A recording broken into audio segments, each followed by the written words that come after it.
Hey. What it do? We in here, man. Ross and Risky. Tuesday night. It's them boys. Tell a friend, tell a friend. Them damn fools back again. What up, my boy? What up, Ross? What's good? What's going on? Everything is everything, my dude. We in here. Football, NFL is officially underway. We're gonna recap week 1. You see, I'm still repping for my squad. I got my Kansas City shirt on, got my Texans hat. I'm good. We 0-1, both squads, but I'm good. I had a rough weekend.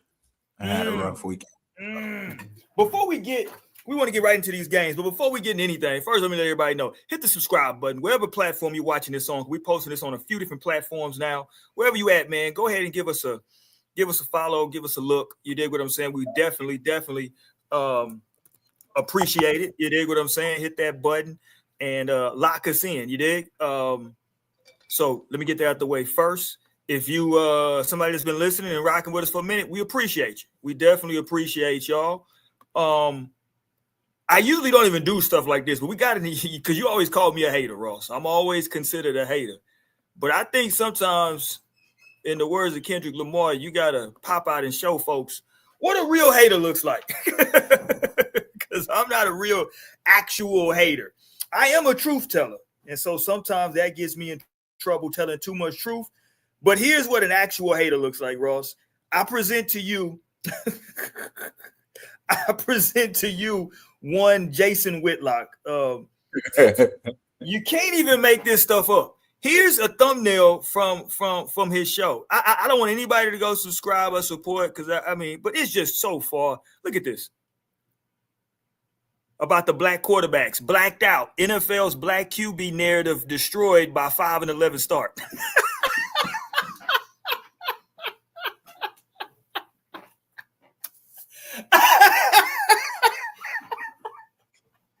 Hold on. So he counting the wins, the losses of the black quarterbacks week 1.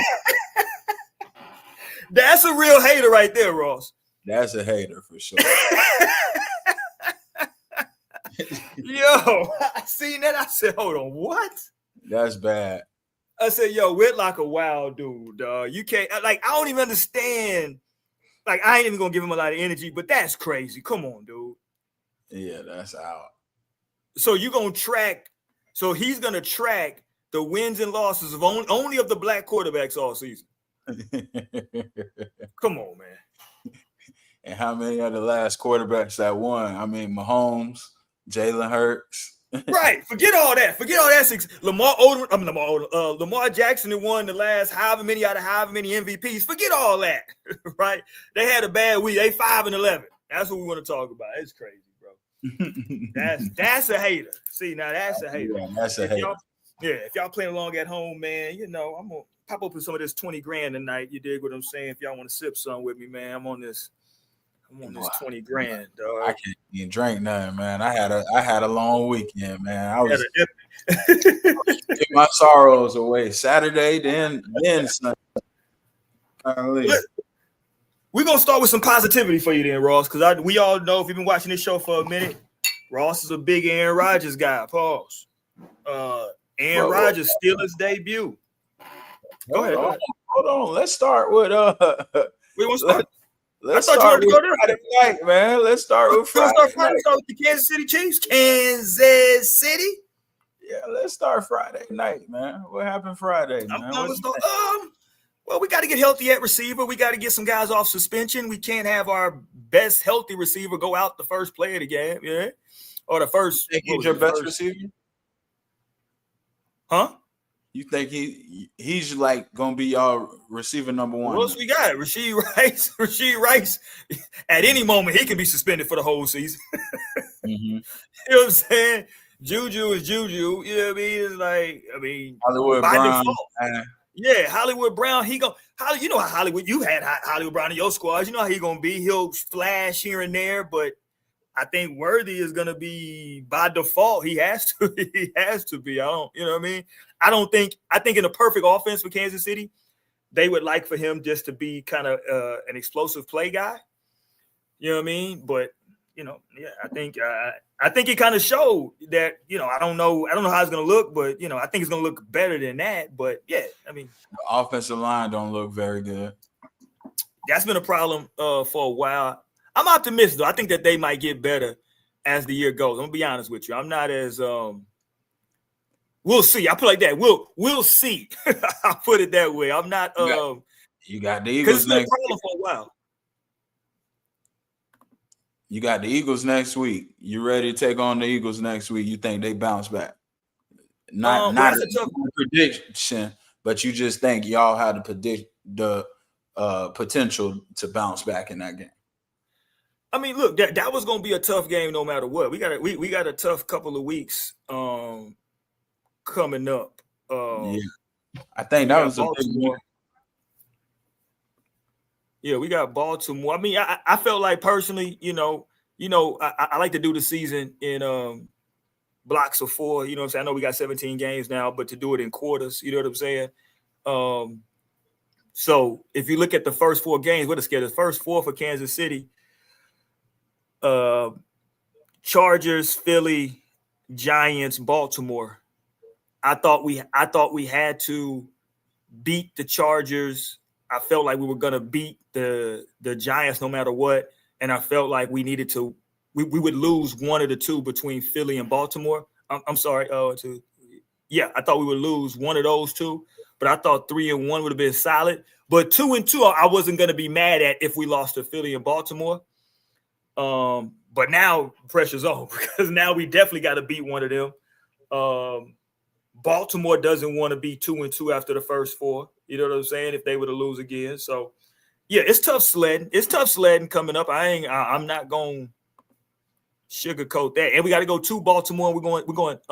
No, we got Baltimore and we got Philly at home. Yeah. So that makes it even more pressure, in my opinion, for the Chiefs to win because those are home games. You want to win your home game. So we got both of them at home. In a perfect world, we go 3-0 the next 3 weeks because you definitely should beat the Giants no matter where y'all play at.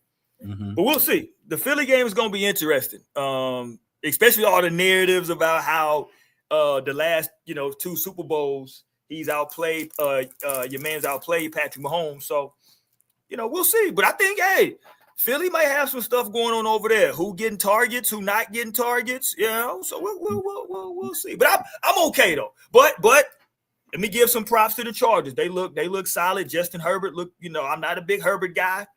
He looked good. So Yeah. The Chargers looked really good, man. Justin Herbert showed a lot of maturity. I was proud of them for that win.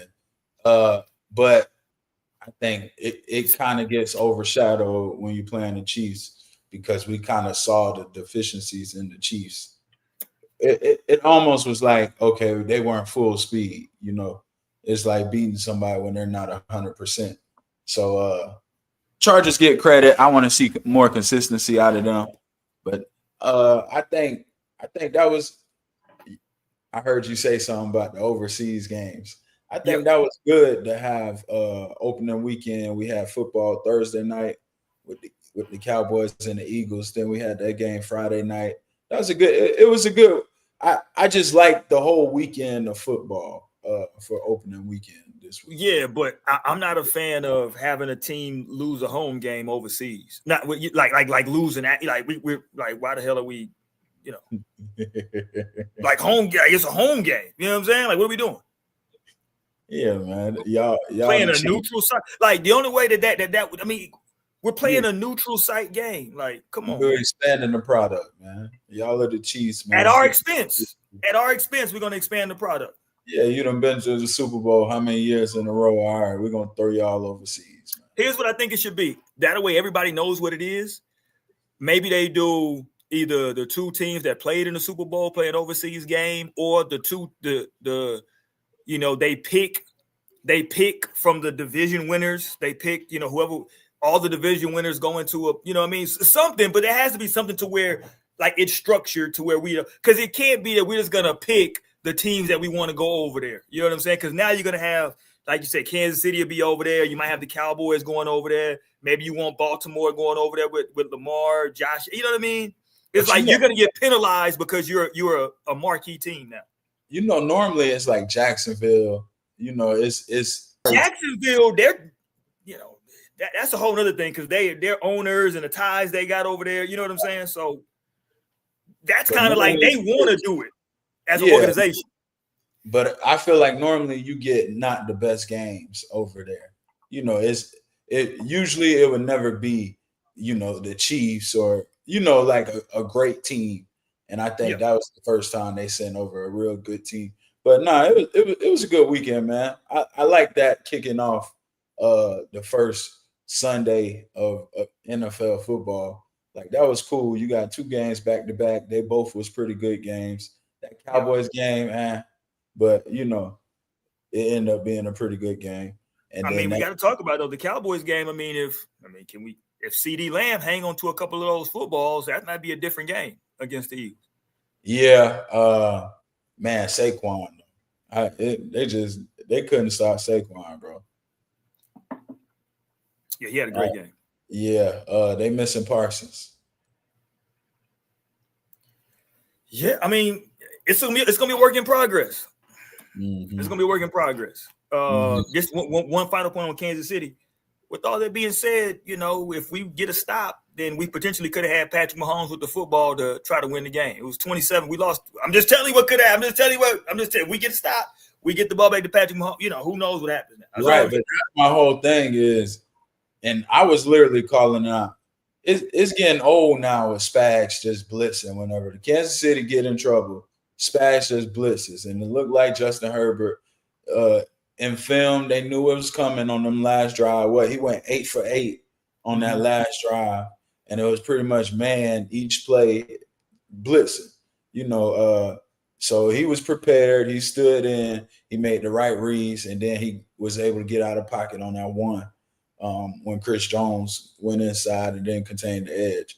So it's just like, to me, more teams have got to do that against the Chiefs. It's like we've seen it year after year. Spaz gonna send the house when it's all when it get tight. So you just got to stand in there and be ready for it. Get to the right open guy. Look, we're going to play him again, and we're going to see if Justin Herbert can duplicate 318, 3 touchdowns. We're going to see if he can duplicate that again. But I'm going to be honest, though. Last year, if you go back and you watch, I'm pretty sure both of those games when they played y'all was like 2 3-point games. That's fine. So they always play y'all tough. The difference is on those big downs, you got to execute. And that was the growing up that I think Justin Herbert kind of had, is he stood in there and he made the right play every time. Yeah, shout out to him. You get, me. If you lost, you got your ass whooped. I ain't finna make no excuses for nobody who lost games. To get to your boy Aaron Rodgers, they won one against one of his former teams, the Jets. Let me first say this: I don't know why are all y'all so excited about that win. I thought. If I'm a Pittsburgh fan, I'm not happy about that win. I don't think the Giants are a very good team. No, the Jets. I'm sorry, the Jets. The Jets are not a very. You got to be honest. Stop it now. You got to be honest. You don't think that Ross? That's impressive. Justin Fields looks unlocked. I like Justin Fields in that game. Okay, listen. If you think Justin Fields is going to be your guy. I know that he got a weapon with Garrett Wilson, but if you think Justin Fields and that team if you think they're going to, they put up 32 points before the season started, if I gave you over how many points you thought they were going to put up, you wouldn't have thought they were going to put up 30 plus points on the Steelers defense. No, I wouldn't have, but they was running the ball well. They was running the ball well. Justin Fields was dealing. Got to be honest, Justin Fields. He had 200 yards passing. What are you talking about? He was dealing, man. He was making the right play. Okay, their running backs had a good game. It was the running backs. But yeah, Breece Hall went for 107. Justin Fields used his legs, 12 rushes for 48 yards. That's what I'm saying. He showed a lot of growing up to me. He looked a lot better than he did in that Pittsburgh offense last year. And I love the coach over there in the Jets. I think he's going to change it over there. I love Aaron Glenn. Yeah, and look, Aaron Glenn caught a lot of flack because of he didn't want Aaron Rodgers there anymore. I don't blame him for that. You know what I'm saying? I'm coming over here as a brand new head coach. I want to go with younger players. Whether the Jets have Aaron Rodgers or not, they weren't going nowhere, right? So why even waste my time with any of that? I actually have no problem. I don't know how you feel, but I have no problem with anything that Aaron Rodgers said post game. If he want to use that for motivation, no problems. You know what I'm saying? That's sports. You dig? So I wasn't mad with or had any issues with none of that. But did he look great? 22 for 30, 244 yards, 4 touchdowns. Threw the ball well. I still don't think he moved. I still don't think he's moving around well, which at his age, he probably wasn't going to move well anyway. We're just going to have to see what happens when somebody is able to consistently get pressure.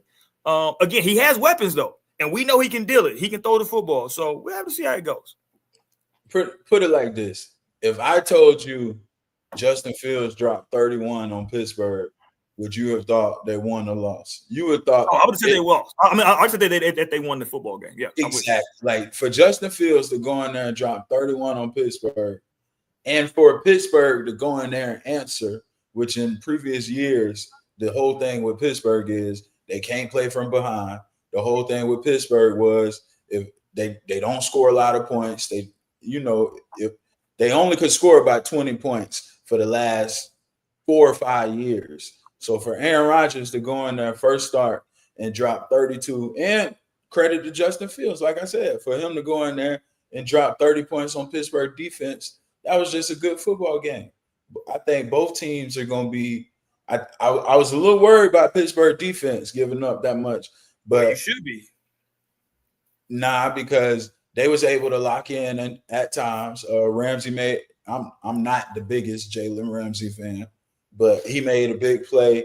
He was kind of all over the place. So I think as the year goes, Pittsburgh defense always gonna be there. They're not gonna give up 31 every week. Aaron Rodgers not gonna have to throw 4 touchdowns every week. But that's my thing, See, I'm just simply saying, you got a quarterback that's going to be 42 in a couple of months. How many games does he have in him of going 22 for 30, 4 touchdowns? That's all I'm saying. Like, I don't know how many times he's going to be able to do that at 42 years old. That's what he does, though. No, he don't. Stop this stuff. Y'all told me LeBron can't do it no more. Discount double check, man. Stop it. I mean, he got weapons now. Let's not get it twisted. He got weapons. DK Metcalf had himself a solid game, 4 catches, 83 yards, averaged 20 yards a catch. Calvin Austin was 4 for 70 and a touchdown. Like, he did his thing out there. He did his thing. They got to get a running game going, I think. But yeah, I don't know. I saw everybody going so crazy about the game. I get it. It's Aaron Rodgers. He's a future first ballot Hall of Famer, so I get that. But I'll tell you this, Ross. I think old guys play well at the beginning of the season. That's all I'm gonna say.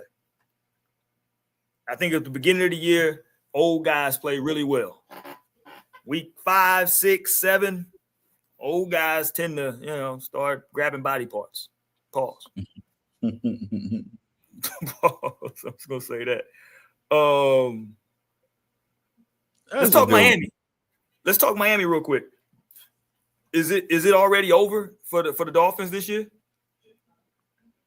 So that was a bad game. I don't like Tua. I'm gonna be real.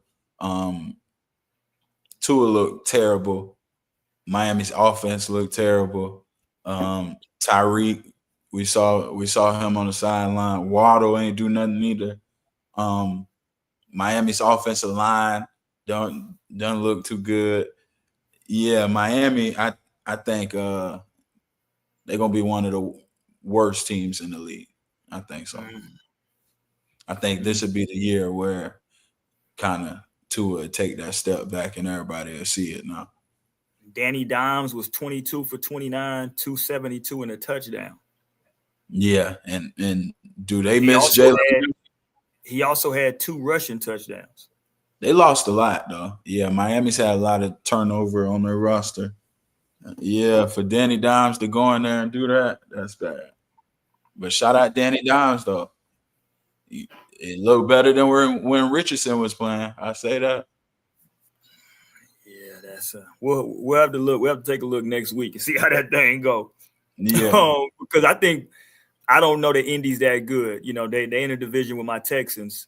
But I did say last year I thought Indy was solid, and I thought they had some pieces. So we'll see. I don't know that Danny Dimes is that good in terms of efficiency week in and week out. But yeah, we'll see how that goes. So I'll put it that way. We'll see how that goes with them. But I'm with you though. I think the coach over in Miami could be on the high seat. A lot of people talking about his leadership. When guys are losing, it's a lot going on that sideline. Like you said, Tyreek was upset. Guys are mad about targets. It's just, it was interesting. It was interesting. I'll put it that way. A team that I'm disappointed in, though, Ross, that I thought was gonna come out tougher. The Lions fall to the Packers. I know you're a Packers guy. You like Jordan Love. Jared Goff looked just very average. What you think about that game? Yeah, Jared Goff looked pretty bad. I think they started off slow. Green Bay, I think it's more about Green Bay. I think Green Bay's defense and Adam Parsons, just kind of like an icing on the cake type of thing. Parsons ended up making a big play at the end. Jordan Love, he got a little wobbly at one point in the game where I'm like, what is he seeing? And it was like two plays that should have been picks. Jordan Love gonna throw it to you a couple times. You just got to catch him. They didn't catch him. Anzalone, he dropped one. Another guy dropped one. Yeah. So Jordan Love still got to show me he can be consistent and take that next step. I like him, but he got to take that next step. But Green Bay, I think they're a legit contender in the NFC. I think Green Bay, I think they right there. They're going in the playoffs. That's going to be tough. And that cold weather, having to deal with Parsons. And then Green Bay can run the ball too, though. That's the thing what people forget. Green Bay's running backs are good, and they want to run the ball.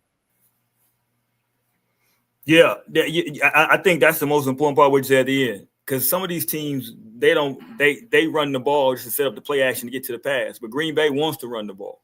Right. They actually want to be physical. They want to run the ball. So I think that's a bit of a different mindset from a lot of teams with their running game. Another team I was disappointed in. I was disappointed in the Bengals. I know they won the game, but against the Browns, 17-16. So it's time we gotta really we gotta really watch them. And they jumped out on the Browns and they couldn't do 14-0. nothing. They were 14-0. And they end up with what, 3 points? 3 points the rest of the game. I think we gotta really keep an eye out on them. I always say with Cincinnati, see, with Joe Burrow, and shout out Joe Burrow, he's talented. They chose to prioritize keeping the weapons around him rather than filling out that roster. But Ross, so even with the weapons, though, I don't mean to cut your wisdom, but even with the weapons, and I'm with you, shout out to Joe Burrow, but 14 of 23 for 113 yards with all those weapons? I was going to tell you. That's what and think about it. They had to make some big decisions and cut corners at a lot of positions to keep them guys for him. And you got to go score 50 points. If we're going to spend all our money on receivers for you, and you got the highest paid receiver and the highest paid number 2, and then you a highest paid quarterback, up there, top 5, then y'all got to go put 45, 50 points up there.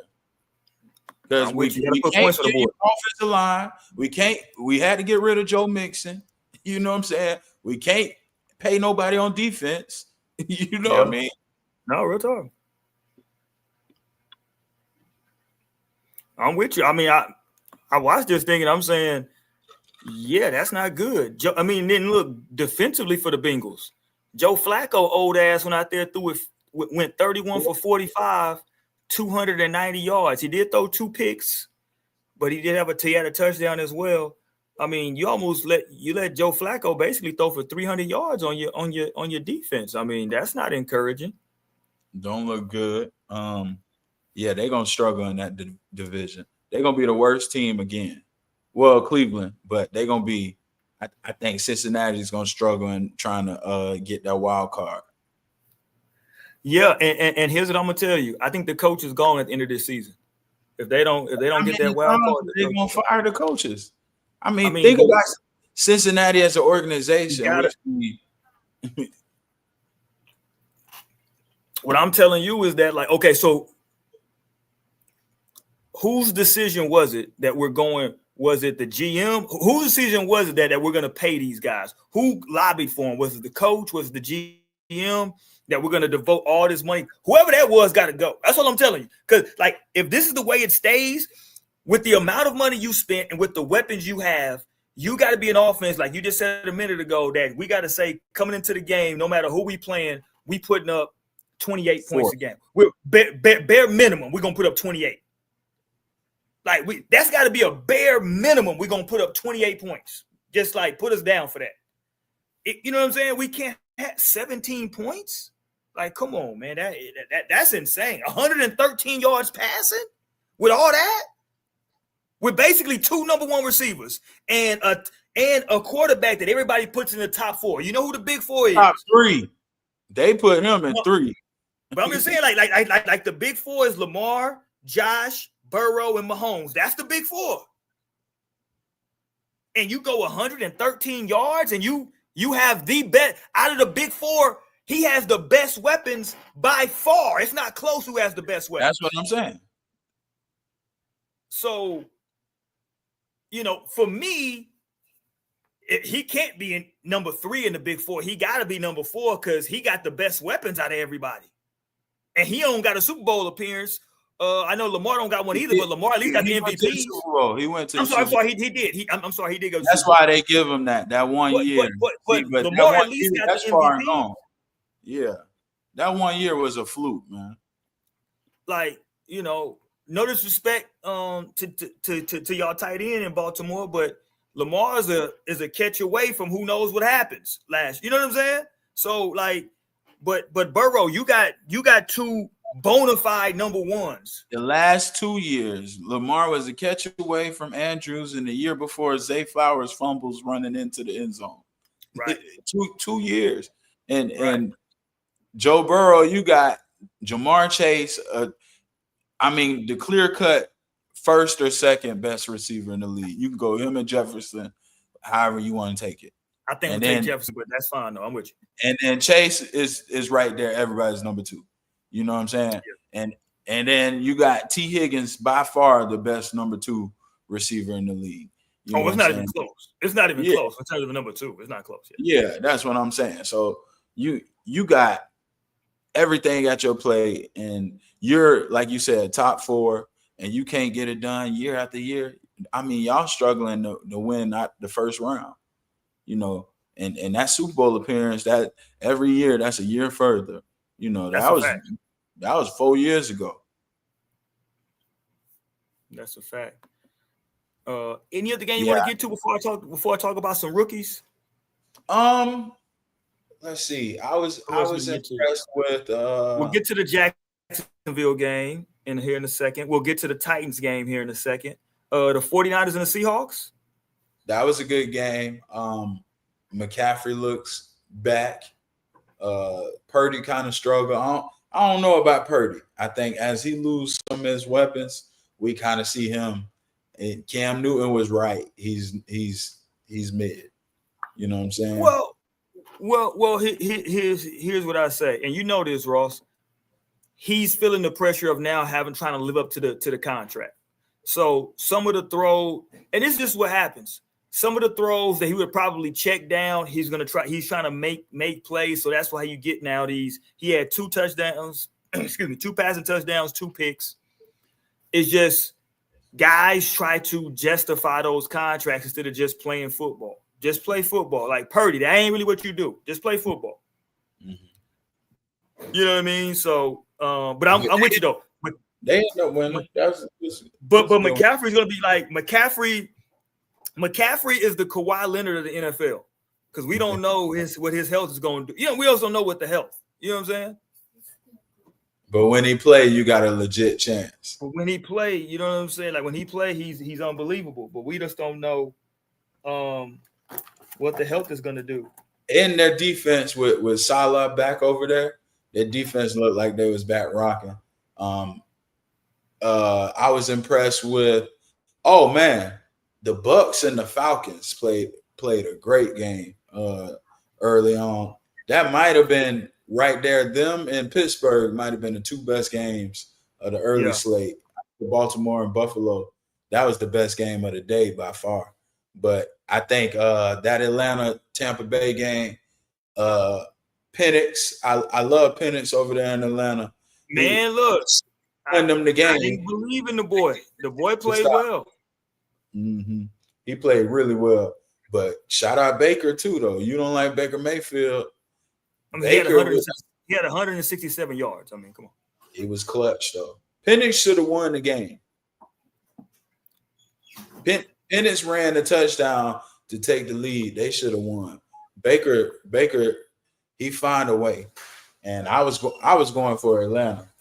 Yeah, I mean, but Penix goes 27. He did throw it 42 times, 27 to 42, 298 passing, 1 touchdown, 6 rushes for 21 and another touchdown. But I'm with you.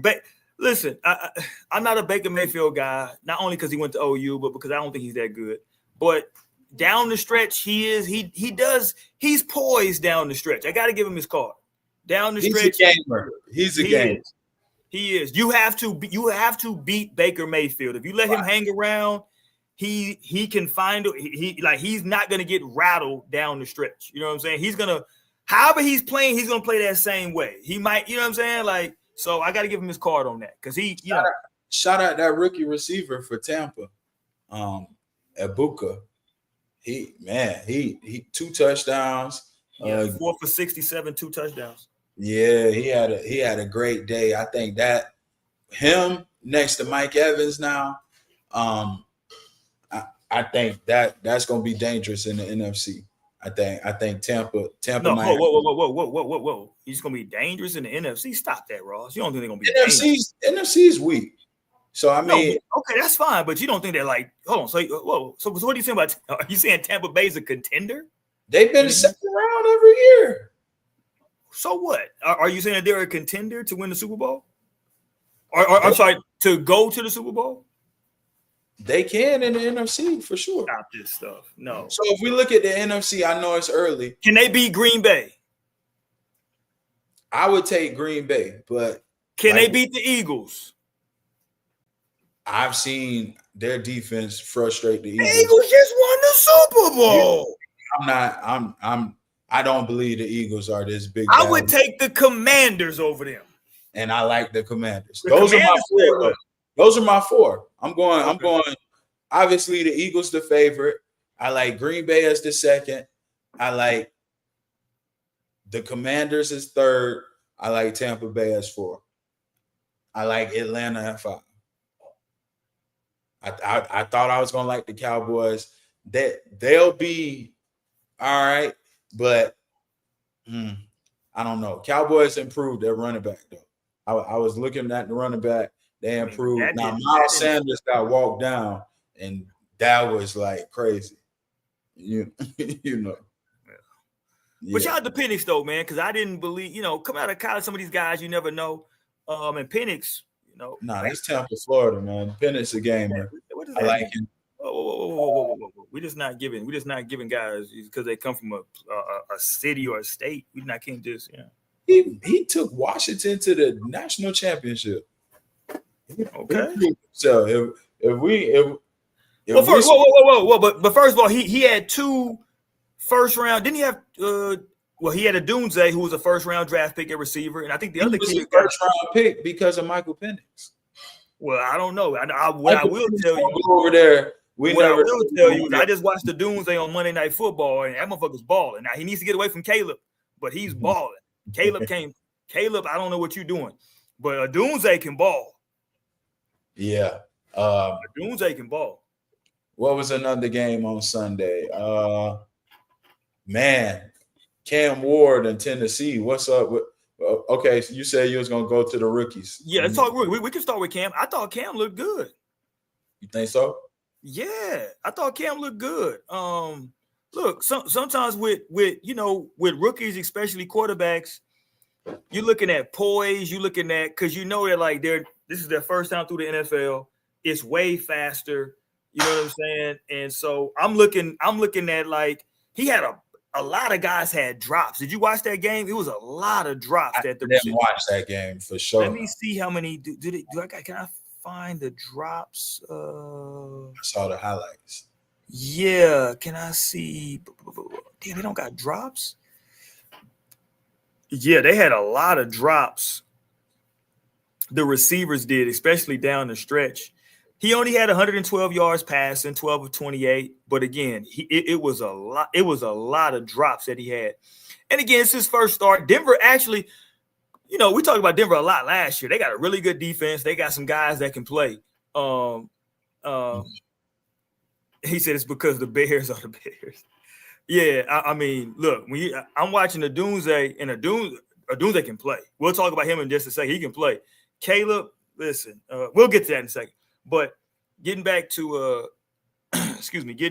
Cam Ward, I like what I saw coming down the stretch. He was stepping up into the pocket, making throws. Some balls dropped here and there. I think the Broncos have a really good defense. For sure. That game was there to be won. You know what I mean? Bo Nix. Yeah. Bo Nix. I'm not. I don't think he's the guy. I know everybody got excited because he yelled back at Sean Payton last year, but 25 for 40, 176, 2 interceptions. I'm not.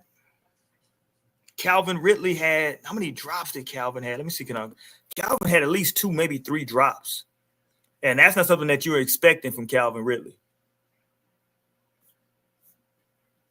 You know what I'm saying? You're expecting him to be sure-handed for your rookie quarterback, and when he has a couple of drops, and it happens, but yeah, that hurts you.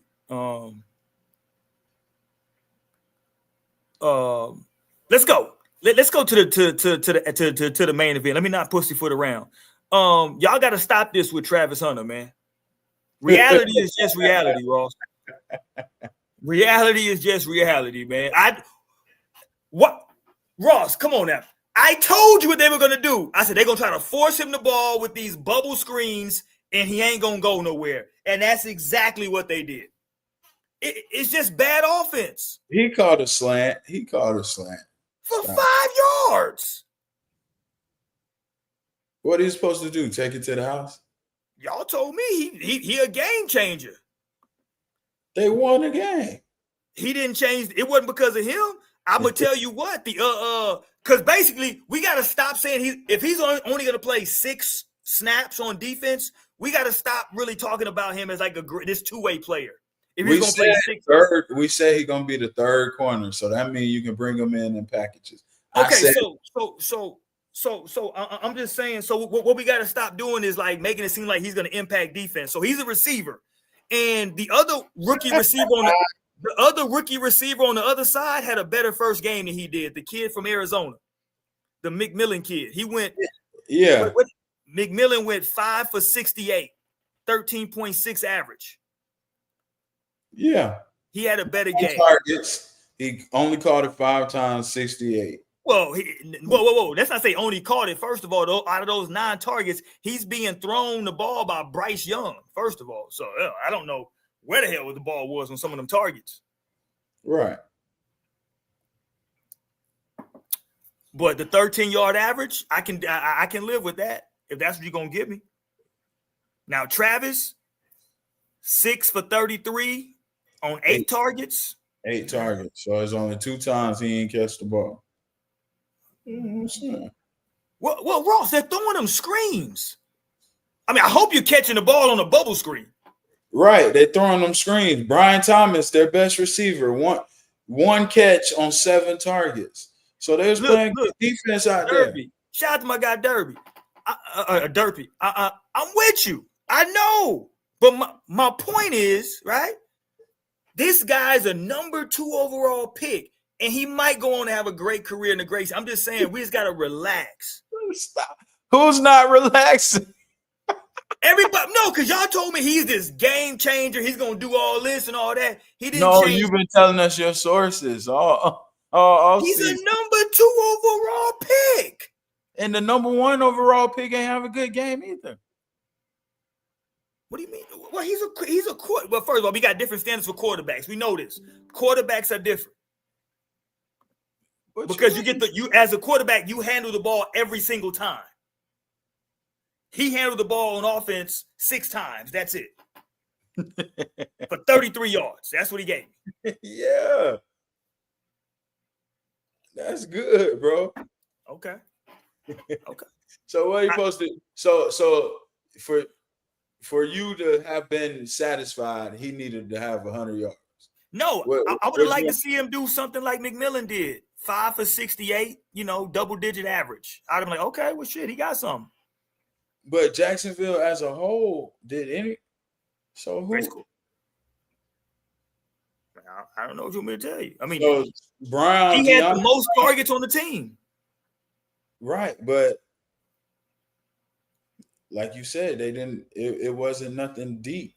De'Ami Brown had. They tried to go deep and they got picked off. Shit got picked off when they tried to go hit him deep. They were trying to force him the ball. My bad, bro. Shout out Travis Hunter, man. And I promise you, I like Travis. As a human being, I think he's a great human. I can't even call him a kid no more. He's an NFL. He's a grown man. And he's finna be and he's a dad now. I think did he just have a kid or is his wife pregnant? I forget. I don't know. But anyway, he's a grown man, so I'm not gonna call him a kid no more. That's kind of demeaning. I hate when people do that. Oh, I'm old. I'm gonna call him a kid. No, he's a grown man. Great guy. I just think we gotta relax. That's all. I just think we gotta relax. He's clearly not gonna be an every down. Can we at least admit this, Ross? They wasted it. That was a bad trade they made. If he's not gonna be an every down two-way player, then they traded too much for him. They traded away another next year's first. They traded like picks in last year's draft plus next year's first. And for a wide receiver, stop this stuff. Man, I'm looking, man. They saying he had a good game, man. He said, "What's the combo, Texans and Chiefs?" So I'm from Houston. Right, so I got to hold it down with the Texans because I'm from the H, but I've been a Kansas City fan since the '90s because they took my team away. You understand? I grew up in Houston. They took my team away for a minute. I had to find another squad, so they took my team away. So I've been conflicted since then. They took my team, bro. What you want me to do? I couldn't keep riding with them when they went to. It's so happened that you went and bought all your shirts after y'all started winning champion Super Bowl. You weren't wearing no Kansas City shirts 5-6 years ago before Mahomes. They took your team away, and you just so up. They took my team away, man. Nah, man, good way to call him out, man. He ain't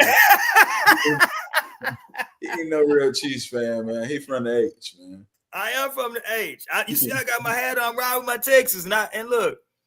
Derpy, tap in. What's your team, Derpy? We need to know what's your team. And look, we didn't even talk about my Texans.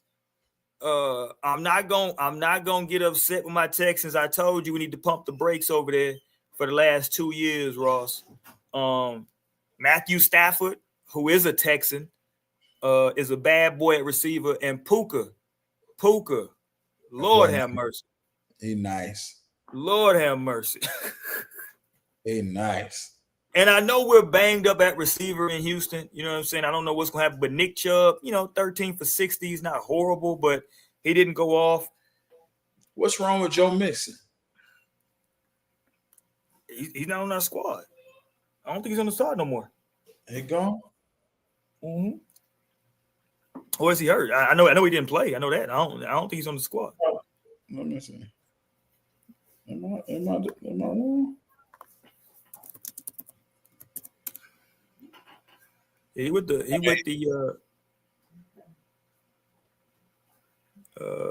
He's still with y'all. He hurt. yeah, he out. Yeah, there you go. He out for the year.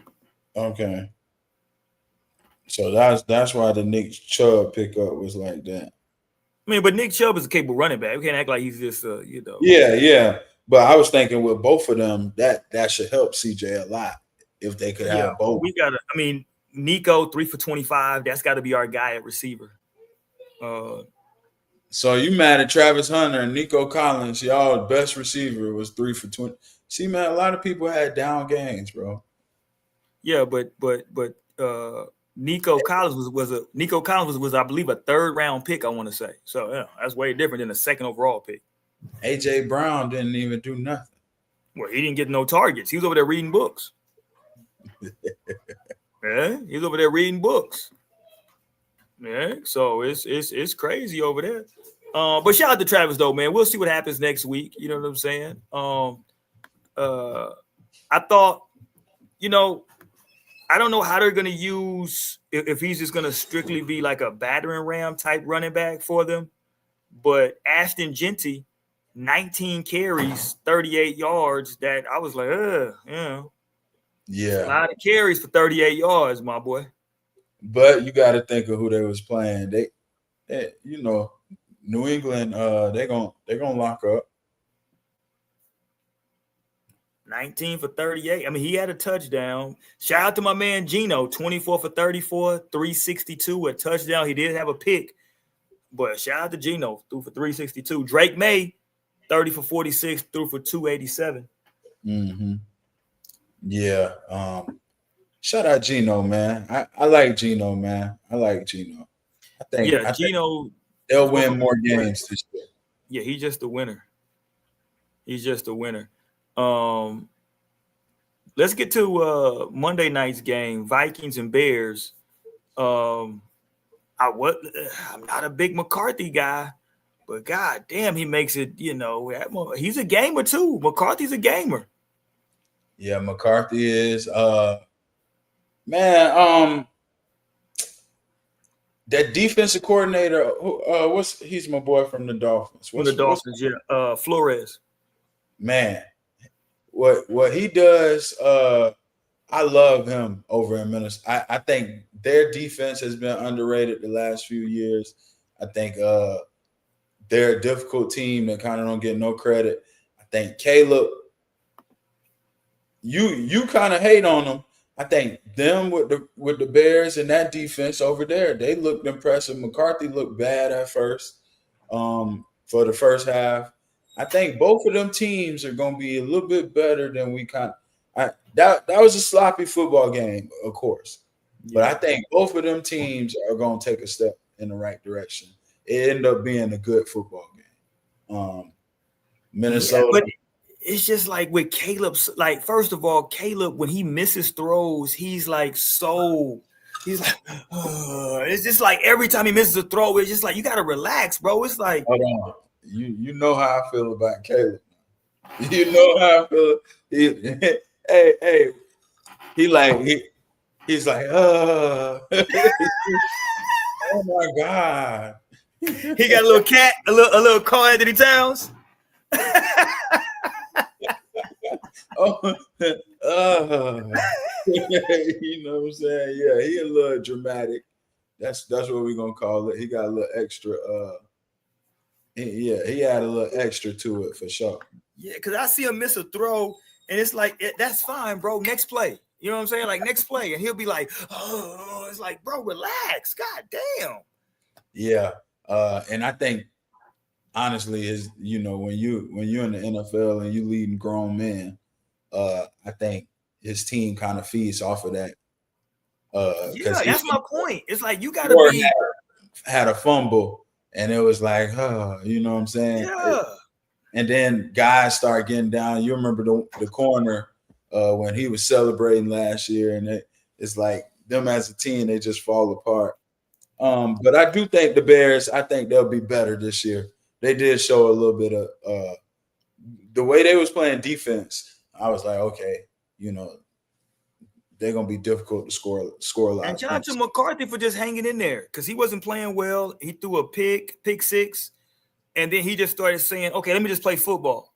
Like Right, he's just one of those guys who just seems like he's got a little bit of that Baker Mayfield where he's gonna be just a gamer.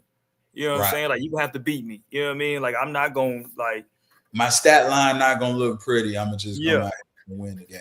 Yeah, I'm just gonna figure out a way to get it done. So I like. and you know this, like the team will rally around that because they feel like, hey, our guy, he's gonna show up and he's running for scores. You know what I'm saying? Not afraid to put his body on the line. So you just gotta be, you know what I mean? And it's like when you're just the way Caleb's demeanor is, it's hard to lead that way. It's very hard to lead that way, and for guys to want to follow you. You know what I'm saying? Like you're not exuding the confidence, in my opinion, at least. You know what I mean? For guys to want to follow you. Let's go here before we, because I want to get to Ryan Clark as well and some stuff. But Kim, it's a couple of minutes we talked about at the beginning. But the Ravens and Bills game, it was by far the best game of Week 1. Bills come back and win the game 41-40. Outstanding game. Like it was crazy because no one played bad, actually. Like nobody played bad. It was unfortunate that Derrick Henry, of all people, put the ball on the ground late in the fourth quarter. That fumble is what really opened the door, because really the door was supposed to be closed. That Right. fumble opened the door for the Bills. Let me ask you this, without going through the entire game, if you're Harbaugh, are you going for it on the four? What was it, like a 4th and 2, 4th and 3 for the Ravens? Are you going for that? Because it was around like the 45-50, right? They always do. They always do. It's kind of been what they do. Yeah, I'm going for it. I'm going for it. Why do you think he didn't go this week? Just because it's Week 1? What do you think? I feel like I don't know why. I feel like he trusted the defense, and the defense. To be honest, I was more. And this is the thing that Baltimore does.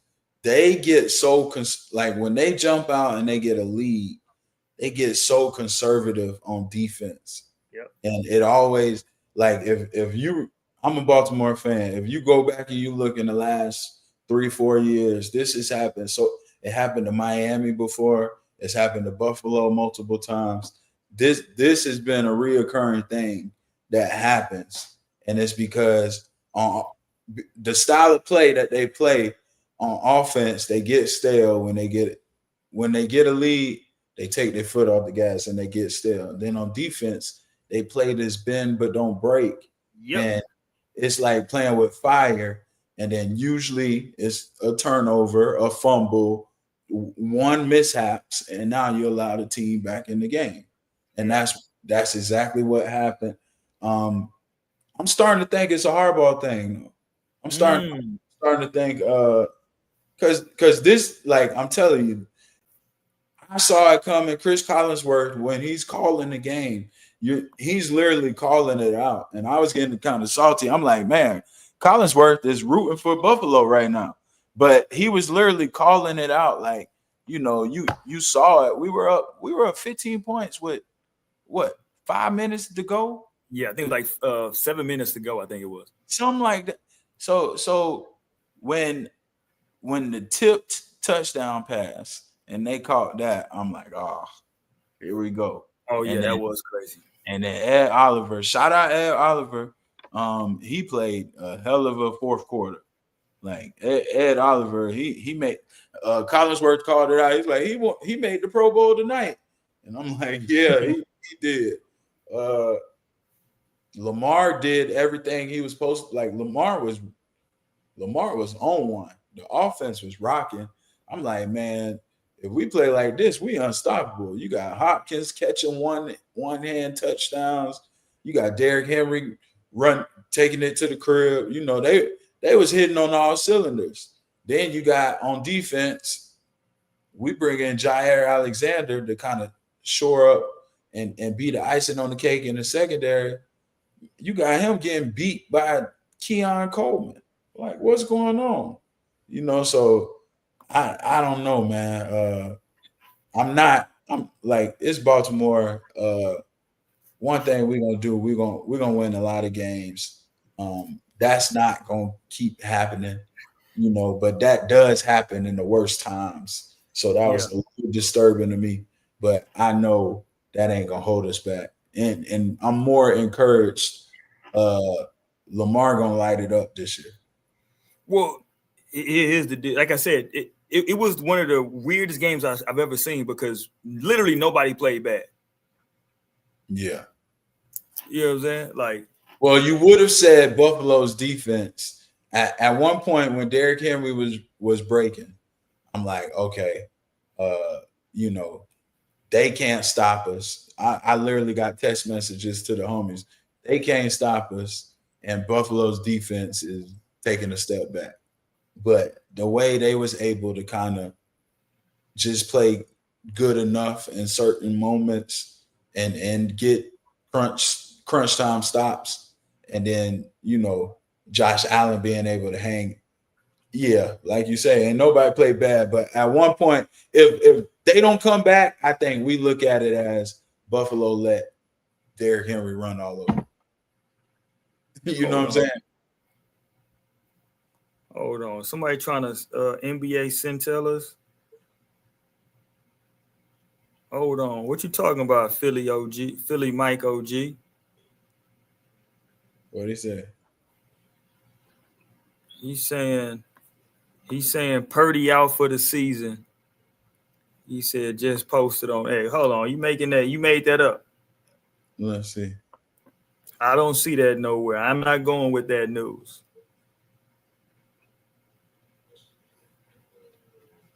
I know he got a shoulder. I got Schefter. If Schefter don't post it, I don't believe it. You trying to get us out there. Yeah, I can't go with that information. What's your source? You talking about me, Ross, with sources. What's his source? Yeah, I'm looking now. I don't think so. Yeah, I don't see that. I don't see that. It's a to be determined, lean toward playing week 2, shoulder, non-throwing, mild, low concern. Yeah, I can't go with that right now. Yeah. Can you answer this for me, Ross? What the hell going on with the kids out in Florida? This what y'all teaching the kids out there? Hold on, I can't play. I know what you're talking about. I can't play the music. Hold on. I know what you're talking about. This what y'all teaching the kids. This is what y'all doing out there in Florida. Hold on. This how y'all feel out there? What the hell? I take my pills. I get too cranky. What the hell? And the F5. What we doing? What? The referee is like, Jesus, stop. What are we doing? Come on, man. What we doing? Come on, bro. Come on, man. That's nasty work. Come on, man. Come on, man. Y'all got to stop this stuff. Kids too. Come on, man. Y'all can't be letting that go out there in Florida, man. What y'all doing, man? Yeah, man, you know us, bro. We already talked about the dances and all that, Man, no, that's bad work right there, though. That ain't no Florida jet. Yeah, they wild. He is wild. There's some badass kids, right? Yeah. So you were talking about your man Lamar. I think they said Lamar. Did Lamar post this? Hold on. Did Lamar post this? Let me see. Hold on. Let me double check. I don't want to get Lamar. Did Lamar Jackson post this? Let me see.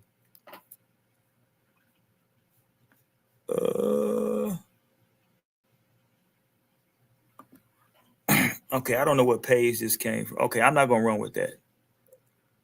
Wow, what was? It was some wild audio. People were saying that was from Lamar. Like Lamar posted it on IG. Let me see. Is this his IG page? Let me see. Can I find it? Lamar Jackson. Let me see first. Because I don't, you never know. Lamar Jackson. I don't follow Lamar on IG. New Era 8. It is. So it is New Era. Yeah. It's new _era 8, right? Yeah. Okay, well, they saying this is Lamar, that he reposted this with the laughing emoji. I don't know how I feel about this though, Ross. I know maybe he was just wanted to post like a fan crashing out. Have you heard this audio? What he posted? He posted like the crying emoji with it. Have you heard this audio? Come on. Okay, here we go. Oh shit.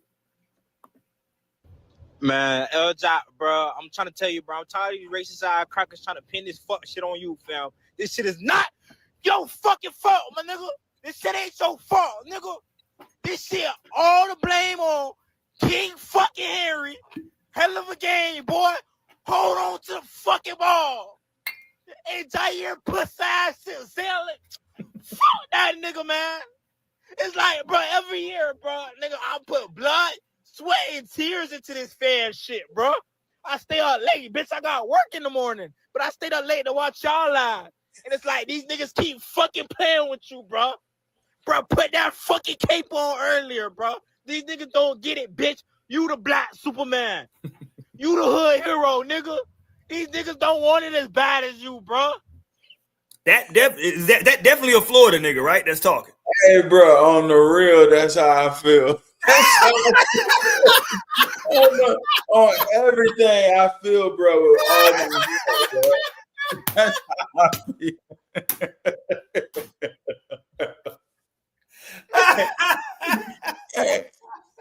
Hey, big trust. That's exactly how I feel, bro. On the real.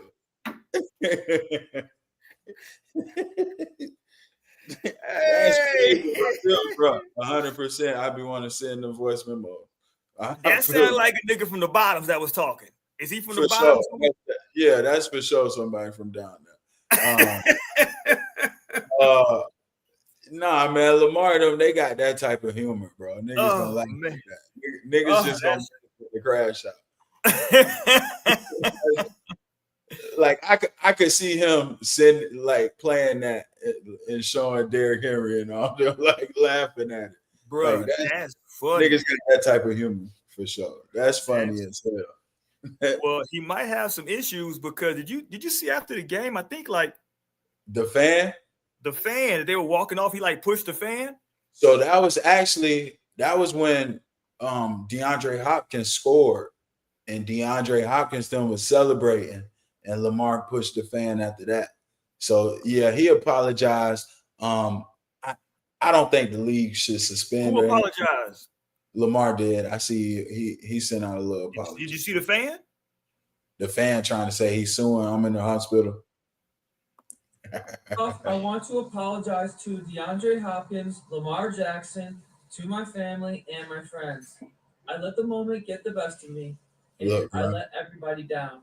I just really wanted the Bills to win, and I never meant to hurt anybody. Also, I was playing against Lamar in fantasy, and I was double angry. Wow. Lastly, I will miss going to Bills games, and Josh Allen, if you see this, I love you so much, and I really never... Bro, that's funny. But oh my gosh, bro. He put on the neck brace and he on there crying and talking about Josh Allen. I love you so much. Yeah, he hurt. I'm hurt. Yeah, you pushed me. I'm hurt. My neck hurt now. Right. And you can never go to the Bills game again. Yeah. You pushed for life. Yeah, you pushed me though, so I'm hurt. My neck hurt. My neck would be hurt too. I ain't highest paid in the league, $50,000. I wipe my ass with. Go ahead. Well, I'm gonna need more than 50. I ain't gonna hold you. I'm gonna need a couple hundred M. I mean 100,000 at least. Maybe an M. I might need an M. That's Lamar Jackson, man. Whatever. That's gonna be me now. You'll never be able to go to Miami again in your life. I have no desire to go to Miami. Just send me 750,000 and I can find some place to go. Can we go to college real quick? Can we go to college? Because I want to go somewhere that you probably won't suspect for me to go. Because you probably gonna think I'm going to Colorado or going to Texas or going to your Florida Gators. We're gonna get to all of them tonight. But first, I want to go to Nebraska. Now, people going to say, why are we going to Nebraska? I think they won 68-0. Why are we going to Nebraska? Well, baby Mahomes. We going to Nebraska, not even because of baby Mahomes, but because of their coach, Matt Rule. Listen, I'm an old school dude, 42. Be 43 this year if the good Lord say the same. This is old school coaching. This right here, I'm a basketball dude. Play a little bit of football in my day. I'm a basketball guy. But these was the kind of coaches that talk like this in the locker room. That like they say you'll run through a wall for a month. You know what I'm saying? Listen to this. So this is I'm gonna play the press conference first, and then I'm gonna play him in the locker room talking about it. So this is the post-game press conference first. What I was pleased at, I mean, I went after them at halftime. I freaking lost it in the locker room. I was pissed that, you know, that we let them drive the ball down right before the half and almost make a field goal. Like, where's the killer instinct, right? That's my, even like that's why I bring up the thing about Archie. Like, I don't want to be a joke. You know, I don't want us to be I want us to be a football place, right? Football teams, you put away the people you're supposed to put away. You don't let them have life. So I wasn't happy before the half, right? And then, you know, when we went to take a knee and they cut us, which I have no issue with what they did. That's something you do at the end of games. They just, you know, their kids are trained to do that. I went after our O-line. Like, they don't fear you. Like teams are supposed to come in and they're supposed to say, like, I never want to, they're supposed to walk up to their AD and be like, don't schedule them again. That's the mentality we're supposed to have. And that's where I went off in the locker room, the coaches and players. And it's not that I have it and they don't. I just want to make sure that's my job, right? It's not Matt Rule. It's the head coach at Nebraska. That's what we're supposed to do. We're supposed to when you play these teams, they want to come here, they want to play here. They're supposed to never want to play here again. First of all, I love all that. Number one, Ross. I love all that, right? Like that's what I want my coach. I want my coach to talk like that. That's how I want my coach to talk. You feel me? I want my coach to be talking like that. That we want teams to feel like they don't ever want to come here to play.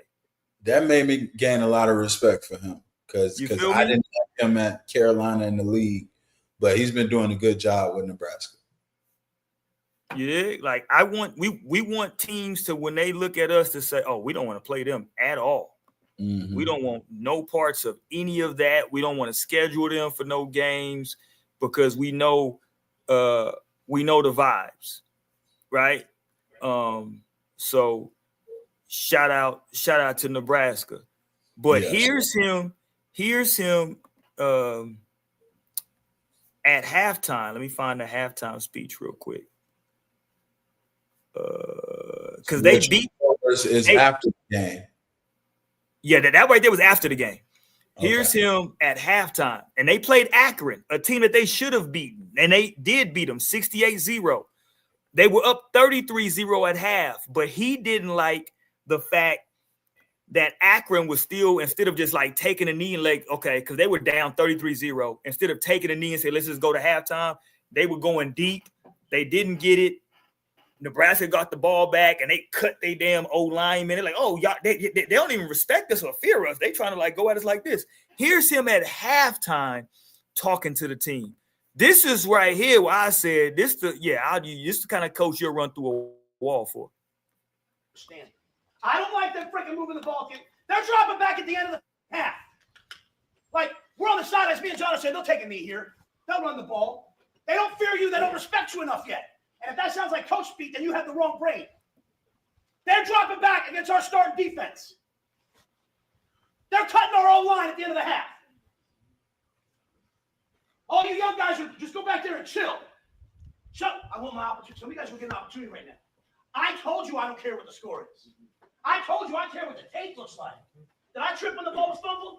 No, I don't care what happens in the game. I want to see what the next play is. You have one half.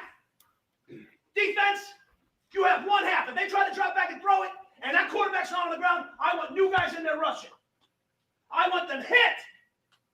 I want them never to say our name again. You believe the fact with 43 seconds left, they just gave us the ball back. They went down 33 and they're still dropping back. They had the balls to cut you. I thought you guys get the ball. You put it down and score. You made me put the freaking red and the white in. And you guys get in, you go play. I don't care what the score is. Troy told you shutouts are precious. We almost gave them a shutout. I don't want them ever to say our name again. That's the killer instinct I asked about. Not what does my hair look like? What do I look like in the freaking mirror? I walk in here, guys in the mirror checking themselves out. Got a chance at a shutout. You guys got a chance of freaking hanging a score around here we haven't hung in a long time. We don't work hard enough to go take what we want. Go take what you want. You want to get in the game? DJ, you run your ass up on all those routes all week. Now you got a chance to get in the game, mate. If your brother and your brothers will put them away. It's about time people say, I don't want to schedule those guys anymore. I don't want to play those guys anymore. And if my standard's too high, then leave. And if you're with me, go out there and do not, I don't want to see a smile. I don't want to see nothing silly. I want to see a bunch of guys locked in that wants to make a team quit. I don't know why he showed you guys Bronx Hill at the end of it. You know what he said, that guy after beating out that Viper gang? He said, look at me. I did this to you. He wasn't scared to make sure that guy knew who he was. I did this to you. When you're shaking their hand at the end of the game, they better have that look in their eye. You did it to them. It's supposed to be 33-0. It's supposed to be that score. Now, what's the second half supposed to look like? I'll see you guys on the field. Oh, I love all that, Ross. Yeah, I see. I love all that, Ross. Hold on now. We need a coach in Gainesville now. Hold on. Hold on. I like that a lot. That's what I wish our coach had. Yeah, that's how you talk. Listen, we ain't listen. No, they shouldn't even be wanting to play. They should be taking a knee and going to half. They want to still throw passes on us and kick field goals. What? No, we ain't. No, that mean we ain't did what we supposed to do. They went and dropped another 35 on them in the second half. Yeah. We want to let you know. You accurate. Don't come in here and thinking that you gon', you know what I'm saying, you can even score against us. No. And look, he's right, because Nebraska, look, man, I know people think Alabama is something now because of what Nick Saban established, but they had their stuff in like the 60s and then they had a long time where like they were okay, but not really no powerhouse. Nick Saban made them a powerhouse. Nebraska in the 90s. You know this. You were a Miami fan. Miami was paying Nebraska all the time in the 90s. Florida fan. Oh, I'm sorry, but you a Florida fan, but you know that they were playing Miami all the time for national championships. Nebraska, Miami, that was always a big thing. Mm-hmm. And so Nebraska, man, like when I was growing up, we always knew who the quarterback from Nebraska was. He was gonna be a bad motherfucker. He was gonna be a quarterback that could run and throw, mostly run and throw a little bit, right? But like Nebraska was a powerhouse. And over the last 20 years, Nebraska fell off. You know what I'm saying? And like that's a school that you can bring back and say, no, we're gonna bring back Nebraska, and that's how you do it. NIL for sure. Yeah. Yes, you gotta have a coach that's talking like that. That's the standard that you have to set. I love that. I loved hearing that from him. Yeah, I loved hearing that. I love that too. Yeah, that made me gain a lot of respect for him. Yeah. Another coach was you see my guy at Syracuse. He made him run laps. Made him run sprints. Man, I got it. Where's it at? I got the video. You ever listen to him talk? I love that joke. He's just a solid dude. He from Camden, it might be, but somewhere in the trenches in New Jersey. He a real hard, blue collar one of us. You know what I'm saying? Yeah. He talking to him cut raw, just like you and I would. Yeah. So yeah, I love that. They beat UConn and they didn't play well. And here we go. Yeah, y'all think it's sweet. No, everybody, we're running. He talked about it. He said it was too many times where he felt like guys wasn't running hard. He was like, all right, we're going to, shout out to the fans. I know y'all want to celebrate this, but we're going to run these sprints. Yeah. The fans standing there watching them too. That's real. Don't even go celebrate. We finna go run these sprints. Y'all don't want to run. That's how you establish culture. That's how you establish a standard. Right? And too many times now in this NIL era, coaches are too pacifist. because they don't want to offend a guy. They don't want guys to transfer. They don't want guys to get in the portal. Hey, man, if you playing here, this is our standard. For years, Nick Saban was able to get all of those type of recruits he got because this is the standard. And what happens is really good players, Miami had this in the late 90s, early 2000s. Really good players want to come there to play to that standard. Once you've established that standard, really good players now want to come there because now if you're a DB and you're playing in Miami, you know what the history looks like. You know the standard. If you're a wide receiver playing in Miami in the early 2000s, you know the standard. Hell, if you're a tight end playing in Miami in the early 2000s, you know what the standard is. You know that they just had Shockey, that they just had Winslow Jr., that they had, you know what I'm saying? So like, you know what type of dogs they done had here and what the standard is. And in the secondary, the safety, like, you know what they've had here. So this is what we're expecting of you now, right? Santonio Holmes, what's the receivers? Who they had all of them in the late 90s, 2000s? They had Santonio Holmes. They had my dude that played for the Texans, Calvin Johnson. They had my boy for the Colts. Who's my dude for the Colts? They had. Goddamn, Ross, what's my dude name? I'm forgetting everybody's name. Reggie Wayne. There's so many more, because you know what I'm saying? Like, just, you know the standard.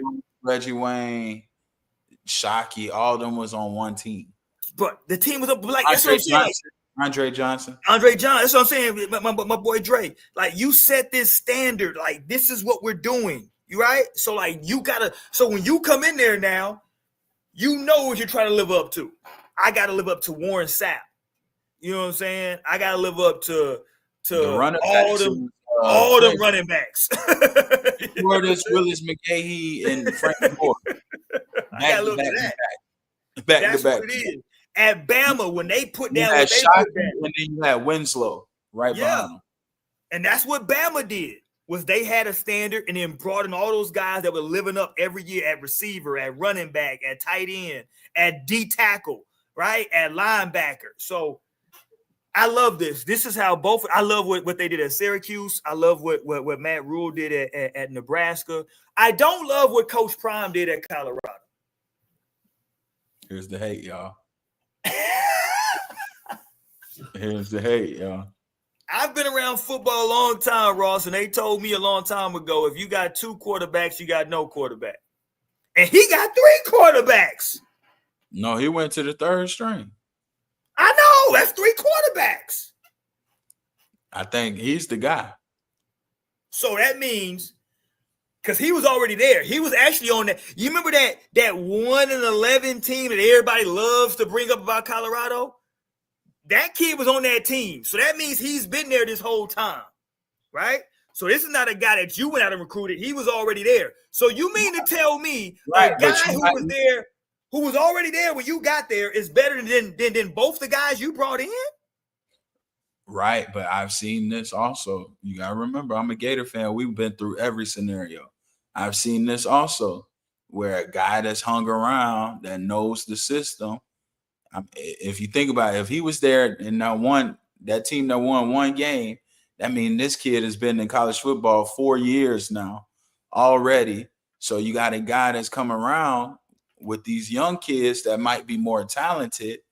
Just having a guy that's a vet that kind of knows the in and outs, that's been practicing, that's been getting reps for 4 years, he might be the best bet now. He might not be the starter week 10, but for now, rather than throw the young kids and they're just, everything's going too fast for them.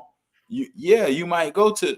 We did this in Florida. Kyle Trask was a backup his whole career. He was a backup from high school to college. And then his senior year with us, he finally got the opportunity. And he was one of our better quarterbacks since Tebow. We went 10-2 with him. He's a backup in the league now. So, yeah, some guys, when, some teams, once you had a backup that's been there for so long, and now you got these young guys that's obviously going to be the future, yeah, you might have to throw the guy with the experience just to bridge the gap. I feel Coach Prime for doing that.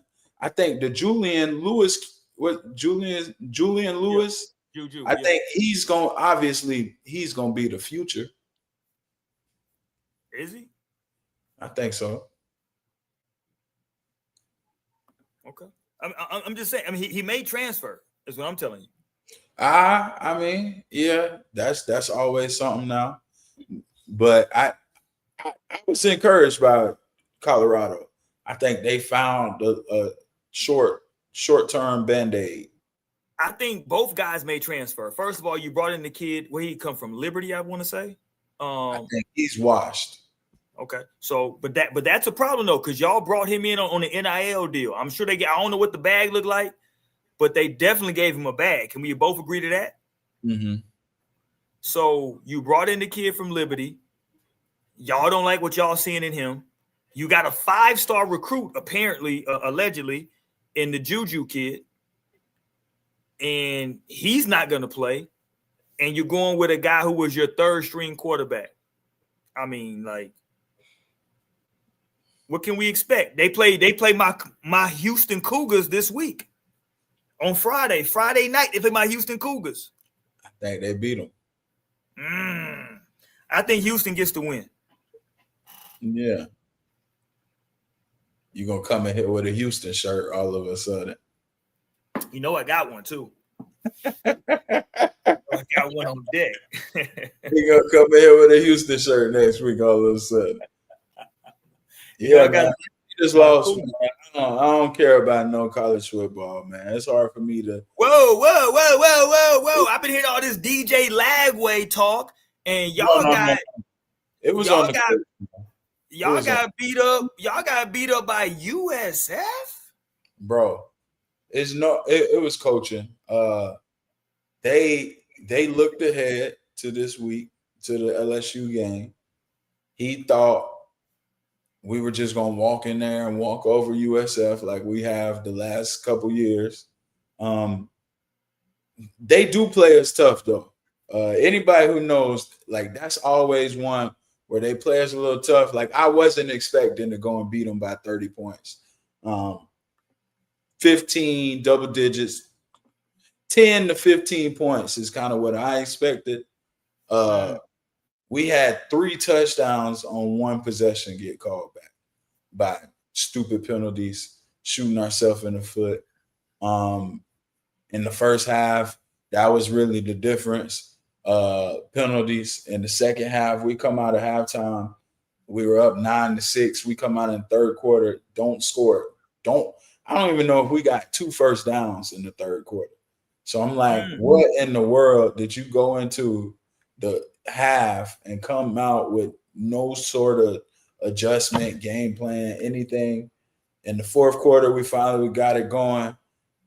Defense couldn't stop them get them off the field. We do get a stop, and somebody spits on them. You know what I'm saying? Our D tackle. A lot of spitting this week in football. So it's just like, if you're a Gator fan in the past, we had a game like this where we was actually playing LSU, and Marco Wilson ripped the kid's shoe off and threw it after we got a stop and let LSU kick a field goal to win the game. This another situation where we get the stop and then you spit on somebody. So it's just being yourself, but coaching. It was very vanilla. The play calling, we got weapons. We're the bigger, stronger team. Our running backs was averaging 5 yards a carry. Hand the ball off and let us, win the game. Like the guy from Nebraska said, go and insert dominance, right. and I think he just got way too cute. I really think they was looking ahead to this LSU game. It was terrible, bro. It was terrible. Yeah, I was in Costa Rica watching this game, and it ruined my vacation. It ruined my vacation. Well, here go the coach. Talk to him, coach. Come on. God damn it. I'm lacking. What he got to say? See, good. Look, I'm lacking out here in these streets. Hold on. Yeah, what he got to say, man. No, I'm lacking. Hold on. I'm gonna get Coach. Let me get Coach back. There we go, Coach. I got you, Coach. Let's get old ball Coach back up here to talk. Hold on, make sure I get that game hurt my stomach, y'all. Let's get old ball Coach back.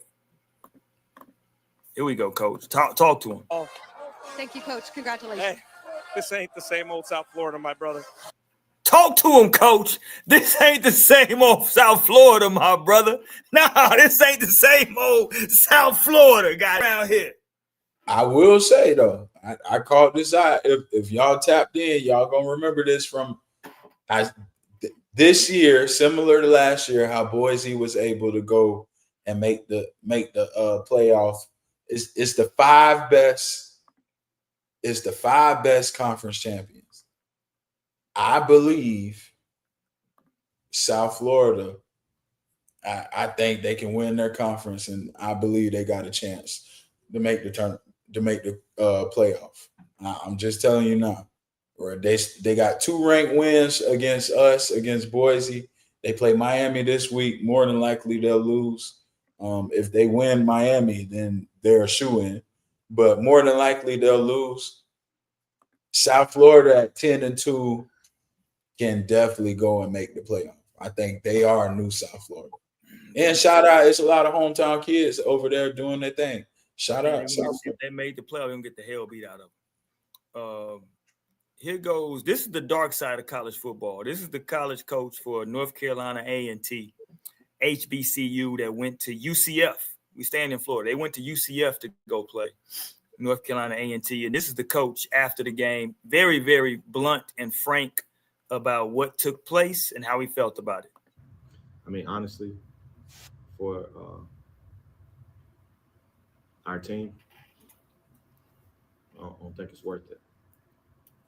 I think it's worth it. I mean, we've got 60-plus points put on us, and we lost 3 quarterbacks. So, for me, yeah, it was a good environment, great platform, but is that worth it? I don't know. Got 60 points put on them and lost 3 quarterbacks, Ross. Hey, that's probably the realest I ever heard a coach do. For real, though. Is it worth it? You got a little check to go play UCF at UCF, but you lost 3 quarterbacks. These kids' football career might be over. Like, you gotta think about when you're going into a game like that, and you're just undermatched. Like, yeah, dude's finna get hurt. You know what I'm saying? Like, it's not really worth it at some point. I feel him for saying that. I feel him. That's the reality. That's the reality that a lot of these people don't want to deal with in college sports. That especially in basketball is different. In basketball is different because in basketball, what it's going to be is those other teams are going to have more size, but they're just going to be right.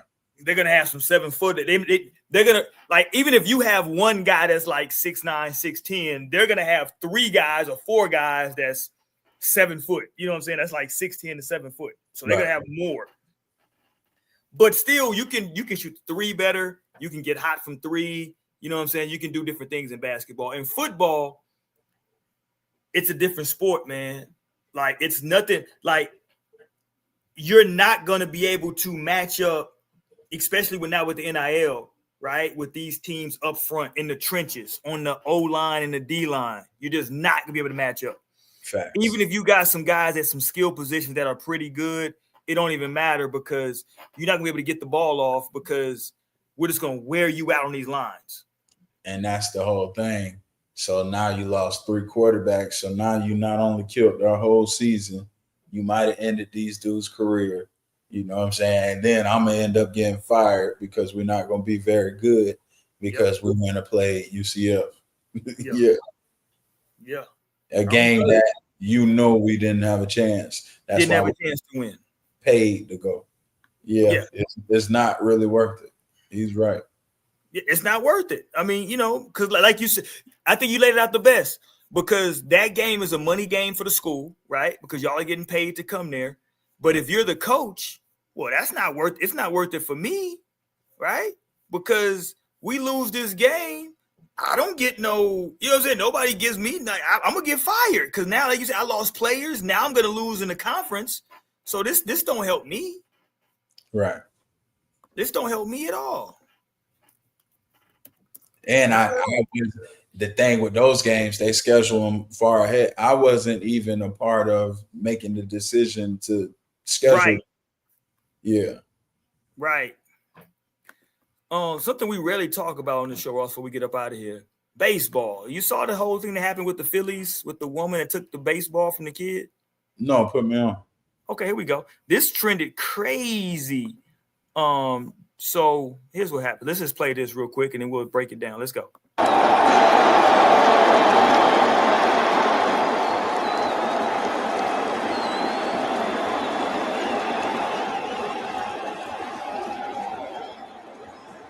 Look at this.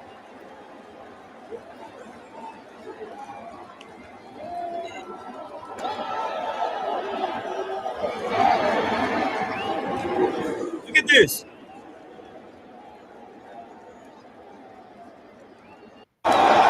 Took the ball. She took the ball. Hold on. So where was the guy? So is that the guy right there running over with the red shirt? He's running over because it's like, you know, it's a bunch of open seats. The ball's just hit. Everybody's running over there, right? And he grabs it. He's first to the ball. What you think? Is that so? What's the No one has a right to that ball. Hold on. So what's the etiquette in baseball? In that situation, there is really no etiquette because there's so many open chairs. So like no one's actually like if people were sitting on that row, then they would have caught the ball. But no one's actually on that row. So we're just all running to the ball. So it seemed like everybody kind of like letting her get it. Well, yes and no, right? So look at where the ball's going. It's no one in this area, Ross, where the ball's going. Literally, like the ball lands in a spot where no one's there. No one's sitting there. Right, but watch everybody who's over there. Everybody kind of like. Well, no one actually Dude goes. in the red is the only one that him and well, dude it's another guy. It's this other guy from the left that comes from like he's not even sitting in that area. He comes from somewhere totally different and goes over there. Watch the dude on the left. He's somewhere totally different. He runs over there trying to get the ball. So like no one was actually sitting there. But they made her famous on social media because she ran up and took the ball from the kid. And so the Phillies, they did a lot for the kid after the game. They gave him like a signed bat. They let him come back, you know what I'm saying, meet some of the players. They gave him a baseball, a lot of stuff. And she pretty much got her life ruined by this. Yeah, they made her famous on social media. She wrong. I don't know, man. I don't. But like, here's the thing, though. Okay, let me ask you this, Ross. Let me ask you this. You're a grown adult. Is it more important for you to get a baseball, or if it's you and a kid there, and the ball comes and drops between both of y'all? I think she was more hot at the dude, though. But that's the dad. He got a baseball for his kid. Yeah, you're right. But that's what I'm saying. You definitely have you know what I'm talking about, where you definitely have had on that other side where they kind of do things that might just rub you the wrong. Like, okay, if I'm sitting here, just imagine that's you and your lady, and the ball drops the row right in front of y'all, and your lady's bent over. Like everybody, don't come running away from a section over. And grab the ball real quick. Like, I don't know. But why not though? Like it's a bunch that's of empty just the seats. culture at baseball games. then I get That's what I'm saying. I think at baseball games is just different. different. So it's just a free fall whenever the ball comes in the stand. Yeah, when the ball's in the air, it's like if it's like we all trying to catch the ball. So like those videos where like, yeah, you sitting there about to catch it and somebody jump right in front of you and catch it. It's like that's all is fair. All is fair in baseball. I mean, that's how baseball. Like baseball is the weirdest sport for me because they got these. I hate the quote unquote unwritten rules. That's just weird to me. Like like what are we doing? Yeah, that's pretty. Yeah, she was definitely wrong to go and like take it out the boys. Yeah, that was crazy. Yeah, that's here's what I'm gonna do. I'm not taking this baseball from my son's glove to give it to you, right? Like you can yell all you want to, but it is what it is at this point. You know what I'm saying? Like stop that. But before we close out though, Ross, we got to go here because let me preface it with this.